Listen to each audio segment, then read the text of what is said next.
자, 오늘 이제 7계명, 예? 자, 7계명입니다. 7계명이 뭐죠, 여러분? 간음하지 말라. 예, 그 내용을 오늘 우리가 좀 함께 살펴보도록 하겠습니다. 우리 아이들도 있고 해서 수위 조절을 이제 하면서 해야겠죠. 제가 원래 7계명 하게 되면 아주 다, 노골주 다 이야기합니다. 전부 다. 그 나중에 따로. 애들 재우셨나요? 예. 자, 7계명. 자, 108문과 109문 하겠습니다. 자, 제 108문 읽겠습니다. 제 7계명에서 하나님께서 원하시는 것은 무엇입니까? 모든 부정은 하나님의 저주하에 있습니다. 따라서 거룩한 혼인의 관계에 있든지 수시로 있든지 우리는 어떤 부정이라도 마음으로도 유효하고 특별하고 단정한 생활을 해야 합니다. 하나님께서는 이 계명에서 간음 또는 그와 같은 부끄러운 죄만을 금하십니까? 우리는 몸과 영혼이 모두 성실의 전이기 때문에 우리가 몸과 영혼을 순결하고 거룩하게 지키기를 원하십니다. 그렇기에 하나님께서는 모든 부정한 행동이나 몸짓, 말이나 생각이나 욕망, 또한 그리로 유혹하는 모든 것을 금하십니다. 예, 108문과 109문을 이제 읽었습니다. 여러분 나누어드린 강의안이 오늘 좀 부실할 거예요. 그렇죠? 하이데베르 요리 문답하고 요리 요절만 있는데, 예, 오늘 그냥 들으시길 바랍니다. 그 10계명에 대한 내용들 우리가 하나하나 살펴보고 있습니다. 그 10계명 중에서 오늘날 가장 공격받는 그리고 가장 무시당하는 율법이 뭐냐? 그럼 이제 첫 번째 4계명이에요. 안식일을 기억하여 거룩히 지키라. 그래서 안식일을 따로 구별하는 일, 안식일, 그러니까 주일에 무언가를 이제 금하는 일들이 많이 약해졌죠. 그런데 4계명보다 훨씬 더 아예 이제 무시를 당하고 부정당하고 오히려 7계명을 이야기하며 공격을 받는 그런 일들이 있습니다. 7계명을 주장하는 것 자체가 이 시대와 어울리지 않는 것으로 이제 보는 것이죠. 세상은 이미 이 성적 문제를 더 이상 공적으로 이야기하지 않습니다.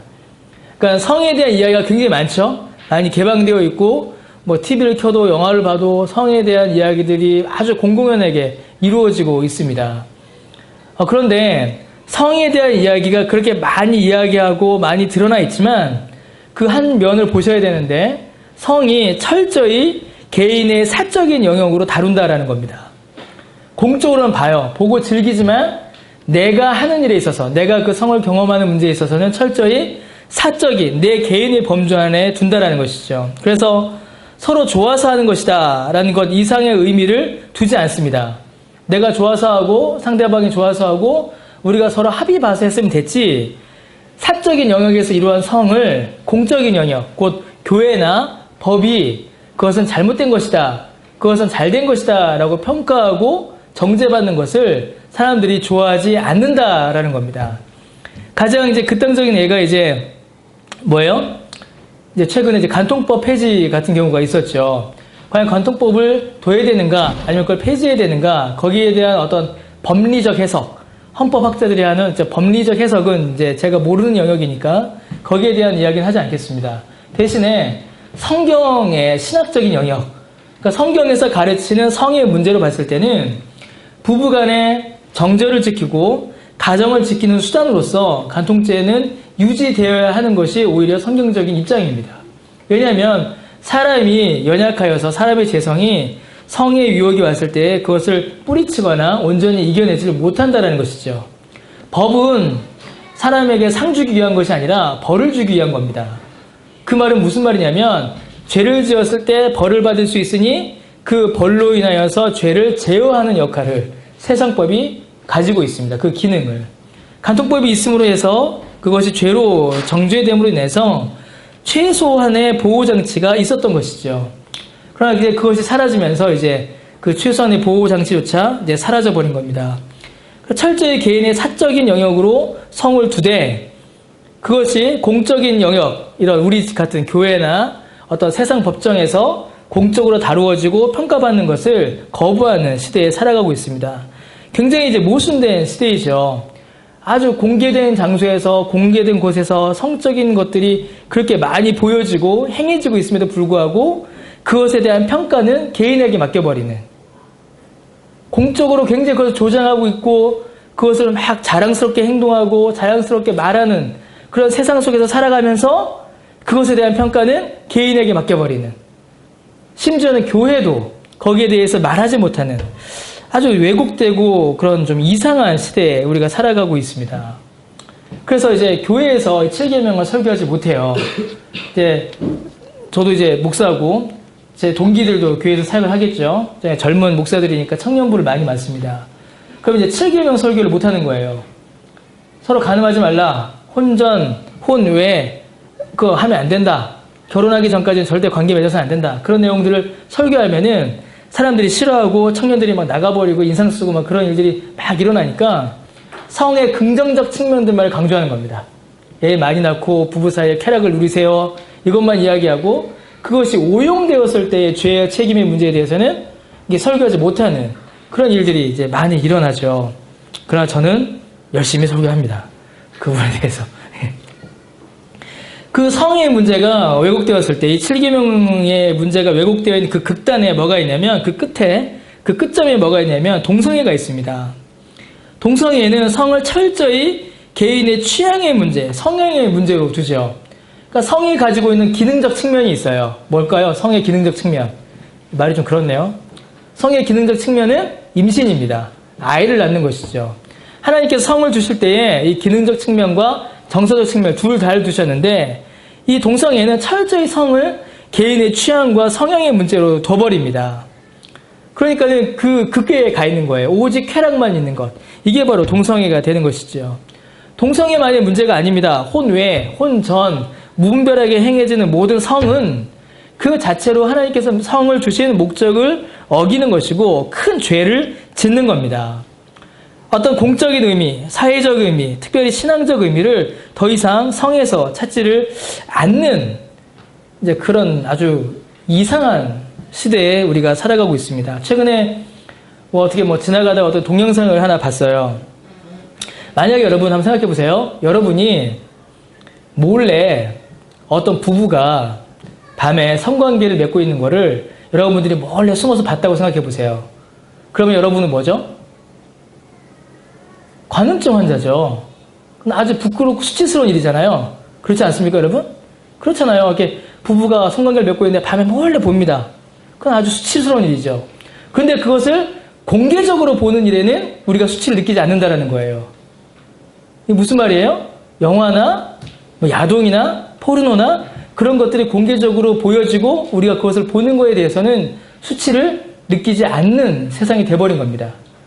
철저히 은밀하게 긴밀하게 두 사람 사이에 이루어져야 될 일이 공개적으로 그것이 드러나 버리게 되고 그것이 공개적으로 드러날 때에 그것이 가지고 있는 아름다움과 가치가 땅바닥에 버려지는 아주 비참한 지경에 처하고 말게 됩니다. 이 성문제, 특히 7계명이 무너지면서 일어나는 두 가지의 극단적인 문제가 있습니다. 극단적인 현상이죠. 첫 번째로는 이제 가정이 붕괴가 돼요. 이 성문제가 풀어지면서 가정이 무너지게 됩니다. 이 성의 오용으로 인한 가정의 붕괴는 두 가지의 형태로 나타납니다. 정말 잘 이제 들으셨다가 기억을 하시면 좋겠습니다. 첫 번째는 기존의 가정이 무너져요. 이미 세워져 있는 가정이 무너집니다. 온전하게 가정이 유지되지 못합니다. 이게 혼외 성관계가 이루어지게 되면은 어떤 일이 벌어지냐면 부부 사이의 친밀함이 사라져 버립니다. 부부는 성관계를 통해서 훨씬 더 친밀함을 유지할 수 있습니다. 부부의 친밀함은 가정의 친밀함의 원인이 됩니다. 부부가 친밀하지 않으면 그 가정이 친밀할 수가 없어요. 아빠 엄마가 맨날 얼굴 붉히고 싸우는데 아이들이 가정에서 행복을 느낄 수가 없습니다. 절대 그런 일은 일어나지 않아요. 부부가 행복하고 부부가 서로 사랑하고 부부가 친밀해야 자녀도 가정도 친밀합니다. 그런데 이 부부의 친밀함이 혼외 관계, 배우자가 아닌 내 아내와 내 남편이 아닌 남자와 여자와 관계를 맺으면 부부 사이에 있어야 될 친밀함이 그 사람에게 옮겨가게 되겠죠. 그럼 어떤 일이 벌어지겠습니까? 자녀에게 주어진 친밀함도 함께 무너져 버려요. 가정이 무너져 버립니다. 세상이 볼 때도, 세상이 보기에도 가정이 무너지는 것은 큰 일입니다. 그러나 기독교에서 하나님께서 태초에 만드신 최초의 교회요, 하나님 직접 세우신 제도인 가정이 무너지는 것은 아주 위험한 일이 되게 되죠. 두 번째로 가정의 붕괴가 어떻게 나타나냐면 새로 생겨나는 가정의 미숙함으로 나타나게 됩니다. 아주 이건 심각한 문제예요. 최근에 여러분 아주 가슴 아픈 일들 뉴스에 많이 나죠. 어제도 한 명이 죽었죠. 원영이라는 애였죠. 최근에 이제 많은 아동학대가 일어나고 아이들이 죽는 뉴스를 많이 봅니다. 근데 여러분, 그 뉴스 보시면서 유심히 좀 보셔야 될 내용이 있어요. 뭐냐면, 그 부모의 나이입니다, 나이. 그 부모의 나이. 물론 이제 얼마 전에, 더 전에 있었던 그 신학교 교수 같은 경우 나이가 많았지만, 거의 대부분 20대 초반입니다. 20, 21, 22. 근데 아이는 4살, 5살. 그러면 언제예요? 고등학생 때, 18살 때, 17살 때, 19살 때. 성관계를 맺고 아이를 낳는 겁니다. 최근에 일어나는 많은 아동학대의 원인 중 하나는 준비되지 못한 결혼과 출산에 있어요. 이건 아주 심각합니다. 나이를 먹고 어른이 되어서 아이를 낳아도 아이를 키우는 일이 쉽지가 않습니다. 만만하지가 않아요. 너무나 당황스럽고 놀랄 때가 많습니다. 물리적인 힘이 부족한 거는 물론이지만 정서적으로도 굉장히 힘들 때가 있어요. 애가 말 안 들으면 밉습니다, 여러분. 아주 우리 집에 있었던 일 한번 얘기해도 돼요? 사모님? 얘기하지 말까요? 네, 아주 정서적으로도 아이가 말 안 들으면 부모가 막 분이 터집니다. 저도 그래요, 저도. 선우지우가 말 안 듣고 막 애들이 막 말도 안 되는 소리 하고 그러면은 막 밉고 화가 납니다. 그런데 목사하고 이제 제가 올해 40이 되는데 40이 된 사람도 그런 정서, 그런 감정의 폭발을 조절하기 힘들어요. 그런데 20대 초반 혹은 10대 후반의 애들이 과연 그런 정서를 온전히 조절할 수 있을 것인가? 저는 아주 어렵다고 생각을 합니다. 그런 상황에서 아이가 태어나고 그 아이를 돌아보는 그 부모로서의 인격이 갖추어지지 않은 상태에서는 아동학대와 방임이 일어날 수밖에 없습니다.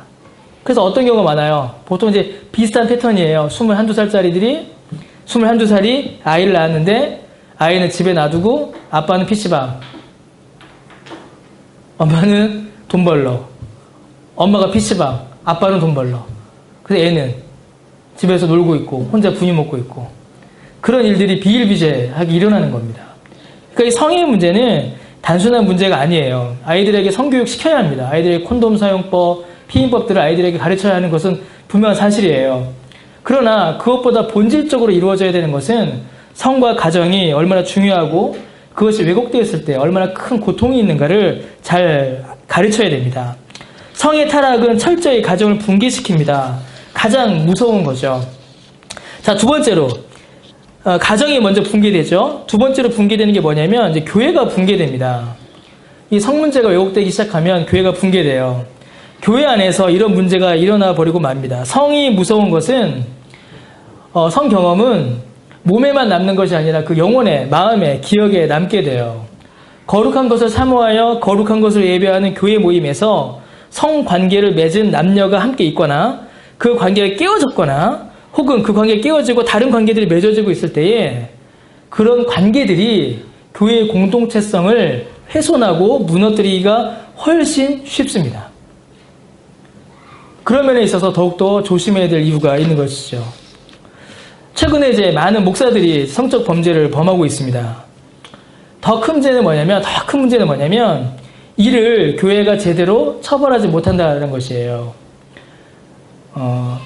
제가 아는 목사님이 사역했던 교회인데 다행히 쟤네들이 들어가 있어서 어떤 남 집사님과 어떤 여 집사님이 바람이 난 겁니다.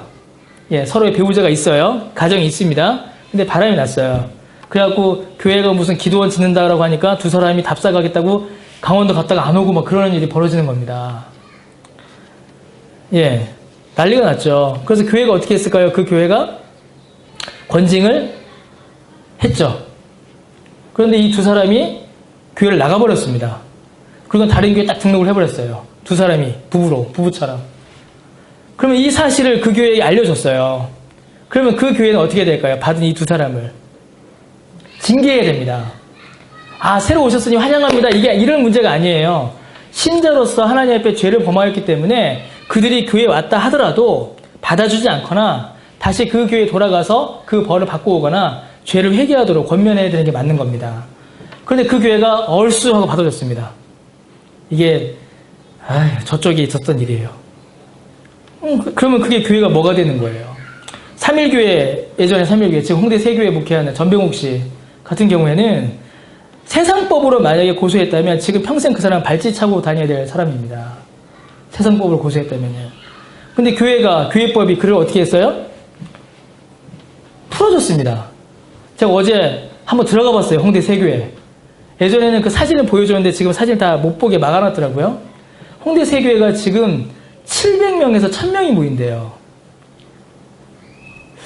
이게 어떻게 이런 일이 벌어질 수 있는가? 교회가 이 성문제를 제대로 다루지 못하기 때문에 그렇습니다. 거기에 대해서 설교하지도 못하고 그런 죄가 저질러졌을 때 거기에 대해서 제대로 교회가 권징하거나 징계하여서 그 죄로부터 돌이키도록 해야 되는데 그 일을 교회가 하지 못하고 있는 것이죠. 이러고서 교회가 바르게 서 있다라고 말하기 정말로 어렵습니다. 세상은 교회를 의지합니다. 어떻게 의지하냐면 교회는 세상이 의지하는 마지막 윤리의 보루예요. 세상이 다 나쁜 짓하고 타락해도 교회 다니는 사람들은 윤리적 수준, 윤리적 마지노선을 교회가 지킬 것이다 라는 생각을 합니다. 인류 역사 가운데 항상 교회는 세상이 지지하는 윤리의 마지막 선이었어요. 마지막 보루였습니다. 근데 지금 그 마지막 보루인 교회의 윤리선이 어떻게 돼버렸어요? 최소한 한국교회는 무너져버린 겁니다. 돈 문제, 성 문제, 권력 문제, 정치 문제 모든 면에 있어서 교회는 세상이 의지했던 그 마지노선을 무너뜨려진 거예요. 그 첫 번째 붕괴가 바로 성 문제에서 나타났습니다. 교회가 성 문제가 목사들에게서 나타났을 때 혹은 교인들에게서 성 문제가 드러났을 때 그 부분에 대한 정확한 어떤 징계나 권징 혹은 그 부분을 치료하는 일을 교회가 감당하지 못한 것이죠. 그냥 좋은 게 좋은 거다라는 식으로 넘어가 버리고 만 것입니다. 오늘 요리 무대에 보면은 모든 부정은 곧 성적 범죄는 하나님의 저주 아래에 있다라고 이렇게 설명합니다. 성적인 타락, 성적 범죄는 이미 하나님의 저주의 결과입니다. 저주 받고 있는 거예요, 이미. 왜냐하면 아담과 하와가 타락하고 나서 그 타락의 결과로 성이 가장 왜곡되었기 때문입니다. 뭐 제가 자주 했던 이야기도 한데 아담과 하와가 타락하기 이전에 아담과 하와가 가지고 있었던 게 두 가지가 있었죠. 뭔지 아세요? 하나가 노동이고 다른 하나가 성입니다. 노동과 성은 아담과 하와가 타락하기 이전에 그들이 행하고 있었던 것이고 가지고 있었던 것이에요. 그러니까 타락 이후에 이 두 가지가 가장 많이 변질되는 겁니다. 둘 다, 노동과 성 둘 다 하나님의 명령에 순종하고 하나님의 뜻을 이루기 위한 도구였습니다. 제가 지금까지 하이델베르크 요리문답 벌써 오늘이 41주일인데 이런 집중력 참 드물었습니다. 오늘 아주 좋아요, 이런 집중력. 예, 빨리 들어와서. 예, 노동과 성이었어요. 이 둘 다 하나님의 명령에 순종하고 하나님의 뜻을 이루기 위한 도구로 하나님께서 타락하기 이전에 아담과 하와에게 주셨던 겁니다. 노동은 뭐죠? 하나님의 통치를 대리하는 것이죠. 하나님의 다스림을 대행하는 것이 노동입니다. 그래서 일한다라는 것은 그저 생계를 위한 일이 아니라 하나님의 섭리, 통치, 질서를 대신 행하는 게 일이에요. 성은 뭘까요? 성. 생육하고 번성하라 라는 명령의 순종입니다. 더하여 교제의 즐거움을 함께 누리게 하셨죠. 그러나 이 타락 이후에 노동과 성이 변질됩니다. 어떻게 변질됐을까요? 노동은 하나님의 통치를 대행하는 것이 아닌 순전히 자신의 이익을 채우기 위한 도구로 변질됩니다. 그래서 예전에는 하나님의 명령을 받아서 하나님이 원하는 뜻을 행하는 게 노동이었는데 이제는 하나님의 뜻, 하나님의 통치는 제껴두고 무엇을 위해서? 내 이익, 내 만족을 위해서 일하는 것으로 노동의 성격이 변질되어 버린 것이에요. 성은 어떻게 됐을까요? 하나님의 말씀에 순종하고 그 본래의 목적을 달성하는 것이 아니라 그저 자신의 욕망을 채우기 위한 도구로 변질되어 버리고 만 것입니다. 성이 어떻게 변질되는가? 제가 잠깐 말씀드렸지만 성은 그 하나님께서 성을 주실 때 두 가지의 목적으로 주셨어요. 사람에게. 첫 번째 목적이 뭐였을까요, 여러분? 아까 이게 기능적 측면인데 예, 생육하고 번성하는 겁니다. 애 나라. 만약에 생육하고 번성하는 것만이 하나님께서 성을 주신 목적이라면 우리는 어떻게 해야 될까요? 더 많이 성관계해야겠죠. 그래야지 애를 가지니까. 그런데 하나님께서는 단순히 생육하고 번성하는 것만으로 주지 않으셨습니다. 두 번째 목적이 있었는데 뭘까요? 한번 맞춰보세요. 제가 강의에 써놨어야 되는데 안 써놨습니다. 하나님께 예, 연합입니다. 연합. 연합을 통한 쾌락이에요. 부부간의 쾌락, 부부간의 즐거움, 연합의 즐거움, 하나 되는 기쁨, 그런 책이 있었죠. 예, 그것을 누리게 하기 위해서 하나님께서 성을 주셨습니다. 만약에 단순히 생육하고 번성하는 것이 목적이라면 우리는 짐승들과 다른 것이 하나도 없어요. 짐승들은 그냥 자기의 새끼를 낳는 그것을 위해서 행하기 때문이죠. 생육과 번성은 하나님 뜻의 실현입니다. 부부 사이의 쾌락 역시 단순히 쾌락 그 자체의 목적이 있지는 않습니다. 단순히 그 쾌락을 통하여서 더 큰 것, 하나님과의 사귐의 기쁨을 누리게 하시는 것이죠. 그런데 타락 이후에 이 성의 개념이 완전히 붕괴되어 버립니다. 그래서 생육하고 번성하기 위한 성, 부부 사이의 친밀한 연합을 위한 성이 변질되어 버려요. 그래서 아주 특별한 현상이 등장하게 됩니다. 어떤 현상이 등장하게 되냐면 창세기 4장에 보면은 일부 다처제가 시행이 돼요. 이게 아주 중요한 현상입니다. 일부 다처제는 목적이 어디 있을까요? 첫 번째는 어디에 있어요? 생육하고 번성하는 데 있어요. 생육하고 번성하는 데. 왜요? 부인이 많아서 애를 많이 낳는데. 두 번째는 뭐가 있어요? 쾌락에 있습니다. 왜요? 이 여자 저 여자 바꿔가면서 관계를 하여 쾌락을 누리는 데 있거든요. 그러니까 타락 이후에 라멕을 통하여서 일부 다처제가 나타났다는 것은 하나님께서 태초에 정하셨던 성과 결혼의 개념이 이미 무너져 버린 것을 의미합니다. 여러분 창세기 4장 19절에 기록되어 있는 이 말씀인데 이 라멕이라는 사람은 가인의 성격을 가장 많이 이어받은 사람입니다. 그래서 라멕은 자기가 사람을 죽였다, 살인하였다라는 것을 노래로 부르고 다니는 사람이었어요. 잔인하고 가인의 타락을 가장 많이 배운 사람이 일부 다처제를 행하였다라는 것은 성이 하나님께서 처음에 만들어졌던 그 목적과는 전혀 상관없이 무너져 버렸다라는 것을 의미하게 됩니다. 여러분 그 강의 안에 보시면 말라기 2장 14절과 15절 말씀을 제가 적어놨습니다. 여러분 있으시죠? 예, 말라기 2장 14절과 15절 우리 같이 한번 읽어보겠습니다. 자, 시작. 너와 네가 어서 마치라는 사이에 여호와께서 지으신 편이라.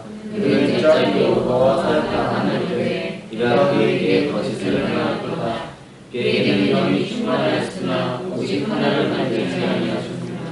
어찌하여 하나만 만드셨느냐. 이는 경건한 자손을 얻고자 하시니라. 그러므로 내 심령을 삼가시켜 어려서 맞지 않은 자에게 거짓을 행하지 말라. 그렇죠.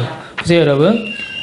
제가 이제 미리 지금 결론부터 좀 말씀을 드리면 하나님께서 생육하고 번성하라 라고 하신 것은 그저 애 많이 낳아라가 아니라 그것을 통하여서 경건한 자손을 이 땅 가운데 낳게 하라 라는 데 목적이 있는 겁니다. 부부 사이의 쾌락, 부부 사이의 교제, 연합을 통하여서 즐거움을 누려라 라는 말은 부부 사이의 성관계를 통하여서 쾌락과 즐거움을 마음껏 누려라가 아니라 그 관계를 통하여서 예수 그리스도와 교회, 하나님과 그 백성 사이의 연합의 기쁨을 깨달아 알라라는 의미가 있는 것이에요. 근데 이 두 가지가 동시에 무너져 버린 겁니다. 여러분 말라기 2장 15절에 보면 그에게는 영이 충만하였으나 라고 되어 있죠. 여기서 말하는 그는 창세기 2장의 남녀 창조를 이제 의미해요. 그래서 여기서 말하는 그는 아담을 가리킵니다. 아담을. 만약 생육과 번성만이 목적이고 쾌락만이 목적이었다면 처음부터 중원, 그러니까 한 남자와 많은 여자를 하나님께서 만드셨을 것이다 라는 거예요. 그러나 말라기 선지자가 뭐라고 합니까? 아담에게는 영이 충만하였으나 하나님께서 오직 몇을 만드셨다고요? 하나를 만드셨다라고 이야기하시는 거예요. 아담에게 하와 한 여자만을 주셨다라는 것이죠. 왜냐하면 경건한 자손을 얻고자 하심이기 때문입니다. 하나님께서 원하시는 생육과 번성은 그저 이 땅 가운데 사람이 많아지는 것을 의미하는 것이 아닙니다. 창세기 6장에 보면은 사람이 이 땅 가운데 가장 많이 살던 때가 나와요. 그게 언제예요? 창세기 6장이니까 노아 때죠. 근데 성경에 뭐라고 기록합니까? 이 땅에 사람이 많더라, 충만하더라 라고 해놓고 뭐라고 해요? 죄가 관영하였다 이렇게 되어 있습니다. 이 땅에 사람이 충만해지면 이 땅에 무엇도 충만하다? 죄도 충만하다. 이렇게 성경은 기록을 해요. 단순히 사람이 많아지는 것, 그것이 하나님의 목적이 아니라는 겁니다. 하나님의 목적은 경건한 자손의 번성에 있습니다. 이것을 위해서 하나님께서 한 남자와 한 여자라는 제한적인 관계를 허락하신 거예요. 그래서 교회가 이 문제를 잘 다루어야만 합니다. 생명이 얼마나 귀한가, 그리고 그 생명을 이루는 일인 성 역시 아주 신중하게 그리고 경건하게 다루어야만 합니다. 함부로 다루어서는 안 되는 문제이죠. 그래서 결혼을 통해서 경건한 자손, 경건한 자녀를 낳고 양육할 수 있도록 교회는 젊은 남녀, 청년의 성 문제에 대해서 관심을 가져야 되고, 결혼하기 전과 결혼의 과정과 결혼 이후의 과정까지 교회가 돌봐야 할 의무와 책임이 교회에 있는 것입니다. 이건 1차적으로 이제 목사인 제게 있는 것이죠. 1차적 목사인 제게 있는 것이고, 그리고 교회의 지도자들, 앞으로 서리집사, 안수집사, 장로가 또 권사, 교회 어른들이 되실 여러분들에게 공통적으로 있는 겁니다. 우리 저기서 천방지축 뛰어노는 쟤네들한테 누가 성교육을 시킬 거예요? 학교에서 성교육을 시키겠습니까? 학교에서의 성교육은 이미 안전한 성으로 그 개념이 바뀌었죠.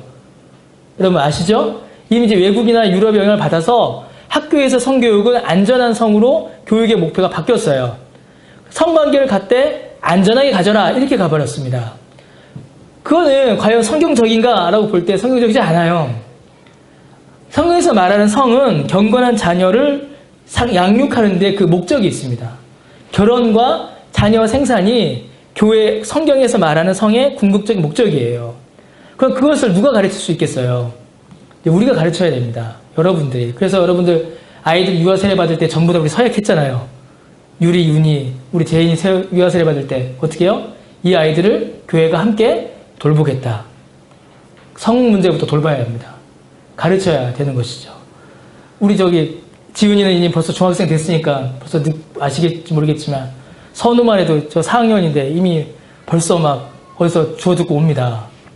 알아요. 섬찟섬찟합니다. 예. 여러분들 관심을 가져주세요. 예. 부부간의 관계 역시도 마찬가지입니다. 생육과 번성만이 문제가 아니라 부부 사이에 누리는 쾌락, 즐거움도 제가 아까 말씀드렸던 것처럼 그리스도와 교회의 관계로 묘사하는 거예요. 그래서 부부가 서로 사랑하여 그 안에서 기쁨을 누리고 더 나아가 자녀를 생산하여 가정을 이루죠. 그와 마찬가지로 그리스도와 교회도 서로 간의 교제함으로 큰 기쁨을 누리고 이를 통하여 자녀, 곧 성도들이 그 안에서 양육되어 자라게 되는 것입니다. 근데 매우 중요한 유비예요. 그리스도께서 부부관계를 그렇게 중요하게 생각하시고 그 관계로 교회가 이루어지는 것입니다. 교회가 그래서 오직 그리스도와만 관계를 맺듯이 성관계 역시 오직 부부 사이에만 있어야 합니다. 오직 그리스도와 교회 사이에서만 하나님이 기뻐하시는 하나님의 자녀들, 하나님의 백성들이 양육되듯이 오직 부부 사이에서만 합당한 관계를 통하여 자녀가 일어나야 하는 것이죠. 그래서 교회가 그리스도와 언약 가운데 이 관계가 성립하듯이 부부 역시 혼인으로만 이 관계를 가질 수가 있는 겁니다. 아주 중요해요. 그래서 혼전 관계, 혼의 관계가 결코 유익하지 않습니다. 사랑하니까 결혼한다라고 이야기하죠. 근데 성경적 관점은 뭘까요? 사랑하니까 결혼한다가 아니라 성경적 관점은 결혼하였으므로 사랑한다예요. 성경적 관점은. 왜 그러겠습니까? 그 결혼을 이루신 분이 누구세요? 하나님이시기 때문에 그래요. 하나님께서 우리 두 사람을 짝으로 맺으셨다는 사실이 결혼이라는 언약관계를 통해서 드러나기 때문입니다. 그래서 여러분, 사랑에 눈이 멀어 결혼하게 되면 어떻게 될까요? 사랑이 식어집니다. 시간이 갈수록. 철저히 육체적인 관계에 초점을 맞추기 때문이죠. 그러나 하나님께서 맺어주신 그 언약에 집중하여 결혼하게 되면 어떻게 될까요? 사랑이 더 시간이 갈수록 깊어집니다. 왜 그럴까요? 부부의 언약관계를 통하여서 뭘 보게 돼요? 하나님께서 우리에게 주신 그 언약적 사랑을 경험하게 되기 때문에 그렇습니다. 제가 이제 농담처럼 진담처럼 한 얘기인데, 진담인데, 제가 설교가 2번 바뀌었습니다. 크게 2번 바뀌었어요. 크게 두 번이 바뀌었는데 첫 번째 바뀌었을 때가 제가 결혼했을 때입니다. 결혼하고 나서 제가 설교가 확 바뀌었습니다. 왜 바뀌었을까요? 하나님의 인내를 제가 배웠습니다. 결혼하고 나서 괜찮습니다. 뭐 집사람도 동일하게 같은 생활을 제가 갖기 때문에 제가 결혼하고 정말 하나님의 인내를 배웠습니다. 야, 하나님께서 정말 참아주시는구나. 정말 하나님께서 참아주시는구나. 야, 하나님께서 즉각적으로 나한테 하실 수 있지만 참아주시는구나. 그 두 번째 바뀐 게 언제냐면 선우 태어나고 제가 바뀌었어요. 선우 태어나서 제가 뭘 배웠을까요? 하나님의 사랑을 제가 배웠습니다. 아, 이런 인간도 하나님께서 사랑하시는구나. 같은 거죠. 하나님의 인내와 사랑을 결혼과 자녀를 통해서 제가 배웠습니다. 결혼하고 난 이후에 점점 배우자에 대한 사랑, 아내에 대한 사랑, 남편에 대한 사랑, 자녀들에 대한 사랑이 점점 더 깊어지는 게 옳습니다. 왜요? 하나님을 향한 사랑이 시간이 지날수록 점점 더 깊어지기 때문이에요. 시간이 지날수록 아내가 미워지고 아이들이 미워진다. 점점 더 아내와 남편과의 관계가 재미없다. 이제는 다른 쪽으로 자꾸 눈이 간다는 것은 하나님과의 관계를 먼저 생각해 봐야 합니다. 그 하나님께서 우리의 가정을 주셨고 그 가정을 이루어간 이 일을 내가 잊은 것이 아닌가 생각해 봐야 하는 것이지요. 그래서 결혼하였으므로 사랑한다라고 우리는 정리해야 됩니다. 결혼이 하나님께서 맺어주신 언약의 결과요 열매임을 믿음으로 사랑이 더욱더 자라게 됩니다. 그래서 여러분, 혼의 관계, 혼전 관계가 결코 유익하지 않습니다. 결코 부부 사이에 어떠한 유익도 주지 않고 오히려 부부 사이에 그런 즐거움과 기쁨을 해하는 일이 되고 맙니다. 우리 아직 결혼하지 않으신 처녀 총각 여러분, 오빠 믿지? 이런 절대 그런 말 믿으면 안 됩니다. 세상에 제일 못 믿을 사람들이 오빠입니다. 아시겠죠? 오빠 믿지? 이런 말을, 그런 말은 하시면 안 됩니다. 우리 오빠분들, 우리 남자분들, 남자 몇 명 없네요, 여기. 결혼한 남자들이 몇 명 없네요, 진짜. 예. 결혼한 남자 동료님 밑에 바로 선우네요. 결혼한 남자가. 우리 결혼한 남자분들 자기 자신을 너무 믿지 마세요. 자기 자신을 믿지 마세요. 나 참을 수 있어. 아닙니다. 못 참습니다, 여러분들. 절대 자기 자신을 믿지 마세요. 자매 여러분들도 자기 자신을 너무 믿지 마세요. 요새는 남자도 문제지만 여자도 문제입니다. 공격하는 성을 여자도 이제는 가지고 있어요. 조심해야 됩니다. 서로 믿지 마세요. 결혼하기 전까지는. 성이 그만큼 중요하기에 그만큼 심각하게 타락하는 겁니다. 그만큼 심각하게 더러워지는 것이죠. 동성애 문제, 아까 제가 잠깐 말씀드렸지만 왜 문제가 되냐면 동성애는 하나님께서 정해주신 남녀의 관계가 아니기 때문에 그렇습니다. 더 나아가 부부관계가 가지는 두 가지의 목적 중에 오직 쾌락만이 동성애는 유효합니다. 쾌락만 있어요. 동성애 관계는 오직 쾌락에만 초점을 맞췄습니다. 그것도 합당하지 않은 쾌락이죠. 생육하고 번성하는 일과는 아무 상관이 없어요. 그러므로 우리의 신앙 안에서 동성애는 받아들일 수가 없는 것입니다. 하나님의 창조 원리와 사람을 두신 목적, 성을 허락하신 목적과 정반대의 모습이 벌어지고 있어요. 여러분, 성에 대해서 가장 개방적인 나라가 어디일까요? 네덜란드입니다. 네덜란드가 성에 대해서 가장 개방적인 나라예요, 실제로. 네덜란드는 다 개방적입니다. 마리화나 대마초, 성에 대한 문제, 마약에 대한 문제 다 개방적이에요. 가장 개방적인 나라가 이제 화란인 네덜란드입니다. 근데 네덜란드가 개혁주의 신학의 가장 본고장이에요, 또. 참 이게 웃겨요. 자, 근데 네덜란드 교회에서 개혁교회, 네덜란드 그냥 교회도 아니고 네덜란드 개혁교회가 목사를 청빙합니다. 그럼 목사를 청빙할 때 제가 어제 읽고 참 목사에게 물어보는 질문이 있대요. 첫 번째 물어보는 질문. 뭘 것 같으세요? 당신의 아내는 남자입니까? 여자입니까?를 제일 먼저 물어본대요. 예, 실제로 그 청빙서 질문서에 그렇게 되어 있습니다. 당신의 아내의 성별은 이렇게 되어 있어요. 당신 배우자의 성별은 남녀, 메일, 피메일 체크하는 것이죠. 예. 과연 어디까지 갈 수 있을까요? 이 세상이. 소돔과 고모라가 이제 그랬죠. 그냥 저 어릴 때는 소돔과 고모라가 그냥 아이고 옛날에 그랬나 보다는 이야기인 줄 알았는데 이제 실제로 그것이 이루어지는 것을 봅니다. 그럼 하나님의 심판도 멀지 않았다라고 우리가 생각해 볼 수가 있겠죠. 하나님의 창조 원리와 사람을 주신 목적, 성화 허락하신 목적과는 정반대의 모습이 이 동성애 안에 실제로 존재합니다. 문제는 동성애자들에 대한 문제예요. 동성애자. 동성애를 하고 있는 사람들. 그 사람들을 교회가 어떻게 대해야 되는가에 대한 문제가 늘 있었습니다. 한국교회가 이제 놓치고 있고 실수한 것 중에 하나는 동성애에 빠져 있는 사람들을 마치 이제 사단을 보듯이 교회에서 쫓아낸 실수를 범했어요. 동성애자들 역시 예수 믿고 구원받아야 될 죄인입니다. 우리가 그들을 교회에서 내칠 이유는 없어요. 그들에게도 주의 복음을 전해야 되고 주께서 은혜 주셔서 동성애에서 그들이 자유롭게 되기를 우리가 도와야 합니다. 그러나 그 말이 동성애를 교회가 받아들여도 된다는 말은 결코 아닙니다. 그래서 동성애자들이 목사로 세워지거나 주교가 되거나 실제 영국 성공회에서는 그렇게 됐죠? 영국이죠?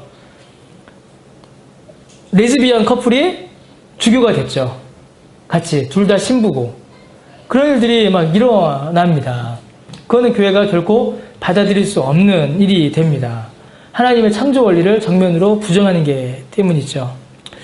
7계명을 통하여서 하나님께서 우리에게 요구하시는 것들이 좀 쭉 나타납니다. 108, 109에 나타났죠.